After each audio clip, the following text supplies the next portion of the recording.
Greetings and welcome to Mecha Break. In this video we're going to go over Luminae, the light supporter mech, and what I believe to be the most complicated character to use in the entire roster currently as of the Global Storm Open Beta of March 3rd, March 2nd, somewhere around those lines. And you're going to understand why this character is particularly difficult to play. So let's get into it. So Luminae is a light supporter mech and is, as of now, the only supporter mech in the game. No, wait, hold on. There is a medium supporter, but they work in very different ways. Luminae, as you can see over here, by her chart, she's got basically zero combat potential at all. Her combat mastery is actually particularly high, and supposedly her team combat and support are A. Unfortunately, in this game, support does not really mean in the traditional sense. In other shooters like Overwatch or Apex Legends, support would normally be giving buffs or healing most of the time. For example, Mercy from Overwatch comes to mind, would come in support, or Luna from Marvel Rivals also comes to mind. Now, in this case, Luminae functions similar to Luna, but with very much reduced healing. So let's take a look at our weapons and see what we mean. So as you can see here, it says that we can repair allied units or ourselves for 3.5% instantly and then 1.8% over the remaining duration, which is 8 seconds. So this is about 15-ish%. Let's see, that would make it 8 times 8 is 64. So around 18-ish% total healing, and that's over 8 seconds. And we can double it by stacking up to 2 drones on the target, but we only have 4 units for each, so yeah, it really isn't that much. And if they're healing their HP, which is right there, it usually is going up very, very slowly. If you go through her tutorial, you can see how very, very slowly her healing actually happens. In order to heal properly, you would have to stack it up with her haze diffuser. So as you can see, she creates an area of 65 meters, which is very not that much, which also heals nearby units. If you combine this with her healing drones, then in that case, her healing actually becomes acceptable. But 65 meters in a game entirely based on mobility from what I've played so far, yeah, very difficult to do. So as you can see, we've got 2 drone launchers and the haze diffuser for healing. But what other thing do we have for support? Well, we've got our support Jetwing right here. As you can see over here, by activating it, we get enhanced energy regen, enhanced mobility, and we share that with our friends. Unfortunately, the times that this has actually been useful has been once, I believe. Even counting the extraction mode, I've only ever used it to help others move faster once. So if our support really isn't that good, then what else do we have? Well, in that case, we have this corruption mode. This changes our, well, basically everything so that instead of healing, we do harm, turning us into a harm assist. So if we go back over to the drone launcher and switch to corruption mode, we can see that we now can target enemy mechs, and if our drones manage to reach them after we fire them, because they do have a travel speed, which is kind of unfortunate, we will do 2,500 damage instantly and continuous damage over of 800 per second for 8 seconds. Now this sounds like a lot, but it really isn't. From even trying to take down a Narukami, it takes probably a whole 30 seconds of them not doing anything for us to take down the single mech.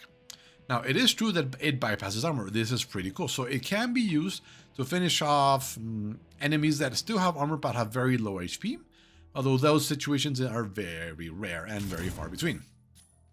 Then our haze diffuser also switches. In this case, it deals damage over time to enemy units. Now, as you can see over here, it took me a while to figure this out, but this haze moves with us.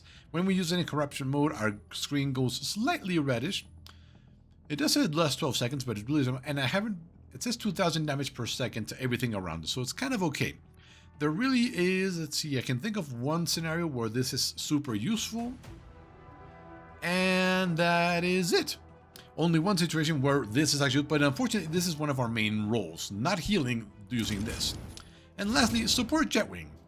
As you can see here, disrupts enemy fire control within range in corruption mode. This is our main form of interaction with the game, well, in pretty much every sense of the word. Our main job throughout most games is to get near the opponents, trigger this, and stop them from locking on for 12 seconds.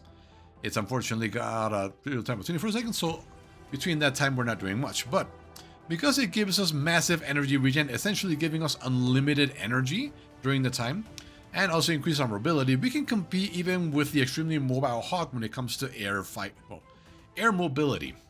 I'll show you some clips here of how I'm moving around crazy with this stuff. But this is our main form of hindering the enemy. Get close to them, trigger this, and stay close to them so that they can't fire. This is normally useful pretty much the entire time, and when you're in close quarters, like say in point A on the Eye of Mishra, this is a very big hindrance to the enemy. So all of this together means that basically Luminae cannot really deal any damage worth speaking of. Her healing is really extremely situational, although it does come up, so don't ignore it. And our main job is to fly around the enemy like a fly and disrupt their lock-on mechanics, meaning we're not really feeling like we're doing much.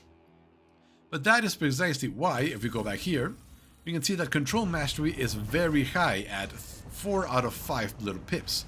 That's because learning how to control her properly is going to be very difficult, and learning how to use her effectively in all maps is going to be even trickier. So, let's go look at the maps, shall we?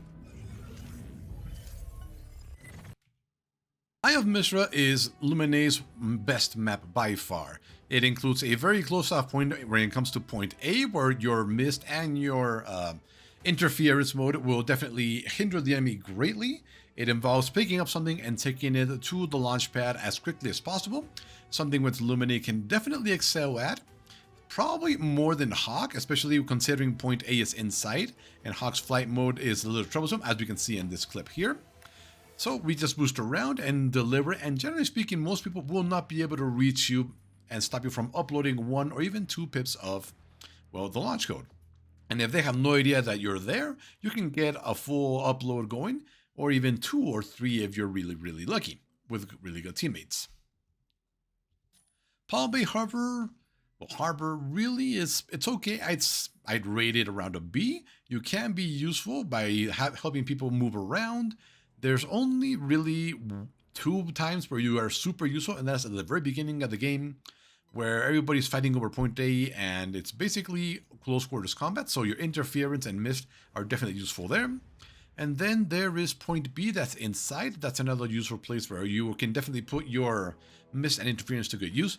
But point C is out in the open, and at that point you've done everything you can. So just go around, make sure you interfere with Narukami or what's it called? Sky Striker, Hawk, or Aquila. Any 4 of those that are flying around being a nuisance, you go and nuisance them so they cannot shoot anybody else. And yeah, Palm Bay Harbor is okay.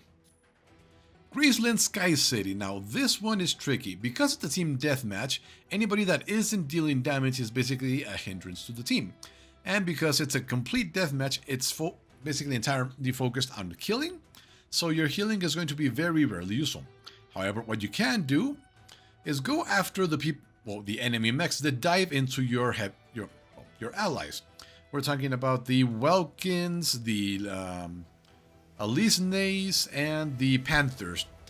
After these guys dive in, all you gotta do is activate your wings, and they will no longer be able to lock on, making them launch way past your allies and help you take them down. You can also be a nuisance and attach your damaging drones onto them. That can be kind of useful. The healing mist will deal damage over time as they fight, and if you are ever locked up into one, I believe is Welkin's basically cube, activate your mist and just fly around to deal damage to him, and he can't really do much to you. So Graceland City, I'd rate it B probably as well. You can be useful, but because it's so open, it's really difficult to put most of our kit to good use. Cape Blanc Observatory, our worst map by far. The extremely open nature of it, with plenty of sniper positions for Narukami and I believe Aquila to snipe you out of the air, really not good. There's no close quarters combat, so your mist is pretty much wasted on trying to get near the enemy and stay to it. Your interference, you're only going to be hitting 1, maybe 2 people at most. So really not a particularly good map. You can still be useful if you see an Aquila, well, a Hawk or an Aquila flying around. You attach your drones and stay near them so that they can't shoot anybody. Or if you're really desperate, you can chase down Narukami and stop her from sniping your friends. Although she may call for backup and you can get shot down, so kind of iffy on this one. And lastly, Crop Sinkhole. This is, I'd say, a B as well. It does have 2 places with close quarters combat, where you can be particularly useful, but the center area is extremely open. There's plenty of sniper positions for that can take you down. But your mobility and ability to help everybody move around can definitely be useful here. So I'd say this one probably an A, because it's not entirely closed off, but you can definitely find ways to be useful on this map, as long as you don't get sniped out of the air. Now let's talk Mashmak mode, the extraction mode of the game. Now, like any other extraction shooter, like your Apex, I think only Apex I've played so far. But anyway, because it's an extraction shooter, mobility and damage is king. You need to be able to either run away or engage as quickly as possible, deal as much damage as possible to the enemies to take them down, and not to get taken down yourself. Now, unfortunately, because the map is huge and has so many high points, snipers are basically king in this map. So Aquila and Narukami are absolutely, you're going to see them everywhere. Let's see, Sky Raider is also pretty popular. Hawk is extremely good in this mode. So what about us? I'd say we are probably a C. We may increase our squad's mobility with our wings, but there's no way we can ever interfere against more than one person at a time because it's extremely open, our damage is negligible at best, and our healing might come in handy, but if you're not really dealing damage to take down the enemy as quickly as possible, you really aren't contributing that much. So I would not recommend bringing Luminae into Mashmak unless you have some extremely leveled up auxiliary weapons. Right now, I tend to bring my 2 twin chain guns here, or Gatling guns, however they're called, to help take down NPCs and hopefully deal some damage. This can help you deal with Narukami or Hawk if you engage in some air-to-air combat, which can be pretty useful, but that means you need to focus your extraction resources on the Gatling guns to get them leveled up properly. As you can see over here in equipment research, modular weapon, Gatling gun. You need to keep gathering more of these to unlock all the weapons to increase their damage. As we can see here, the damage goes up by 10 points, but we gain a significant boost in rounds, almost 600 extra rounds. Reload time goes down, lock-on range extends. So as you can see, if you want to bring Luminae to Mashmak, you need to absolutely have auxiliary weapons researched to a particularly high level to be useful. So at the beginning of the game's life cycle, I would not recommend bringing her to Mashmak. Later on in the game, things might change. Maybe she might get some buffs to her wing duration or an extension to her corrosion of mist. But as of right now, Luminae really not useful in Mashmak. So, that was Luminae, the light supporter mech, and hopefully you find this relatively short video useful. In the background you saw me playing a few games with her in Operation Verge. I have gotten MVP with her once by just literally in Eye of Mishra getting the data and uploading to Rocket for a full 6 times. That's how I got that. Pretty nifty, and I believe, yeah, people weren't expecting them. Anyway, thank you for watching, and we will see you next time for some more Mecha Break when we were probably talking about Tricera, one of the most popular and easiest MVPs in the entire game. So, later.